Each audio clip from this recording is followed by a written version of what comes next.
একটু সরে আয়, তুই সরে আয়।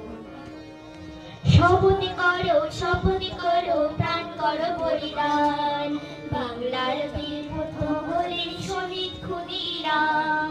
শপথ করো প্রাণ করো বলিদান, বাংলার বীর প্রথম হলেন শহীদ ক্ষুদিরাম।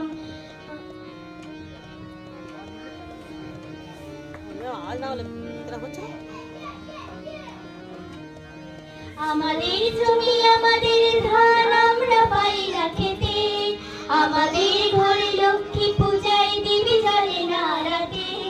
আমাদের জমি আমাদের ধান আমরা পাই না খেতে, আমাদের ঘরে লক্ষ্মী পূজায় দেবী জ্বলে না রাতে। এই তো হলো এই ভারত